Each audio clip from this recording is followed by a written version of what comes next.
साळवाडी येथील मारामारी प्रकरणी 19 जणांविरोधात कळी पोलिसांकडून गुन्हा दाखल। पन्हाळा तालुक्यातील साळवाडी येथे शिवजयंती दिवशी दयावान मंडळ आणि जय शिवराय तरुण मंडळाच्या युवकांमध्ये मारामारी झाली होती। या मारामारीत जीव्याच्या काट्या, गज आदींचा वापर करण्यात आला। या घटनेत दयावान मंडळाचे अजित राजाराम मामुलकर, राजाराम शंकर मामुलकर, अनिकेत अर्जुन मामुलकर, अनिल बाजीराव मामुलकर, तर जय शिवराय तरुण मंडळाचे निखिल संजय चव्हाण, संतोष संजय चव्हाण, सागर शंकर घाटबांधे, धनाजी बंडू मामुलकर, राकेश भगवान मामुलकर, राहणार साळवाडी असे एकूण 9 जण जखमी झाले आहेत। ही घटना 19 फेब्रुवारीला सकाळी 11:30च्या सुमारास साळवाडी येथे घडली। 19 फेब्रुवारीला शिवजयंती दिवशी साळवाडी येथील दयावान तरुण मंडळाच्या युवकांनी पन्हाळा येथून ज्योत आणली होती।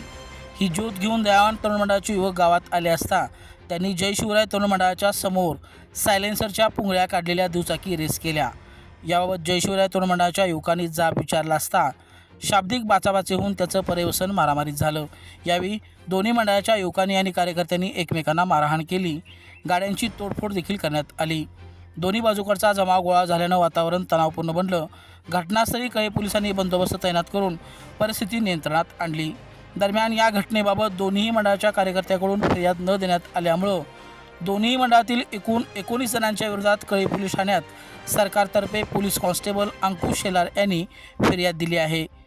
सदर फिर्यादीनुसार दयावान तरुण मंडळाच्या आणि जय शिवराय तरुण मंडळाच्या एकूण 19 जणांच्या विरोधात मारामारी, दंगल, धाक तसेच सार्वजनिक शांतीचा भंग आदी कलमान्वये 21 फेब्रुवारी रोजी कळे पोलीस ठाण्यामध्ये गुन्हा दाखल करण्यात आला आहे।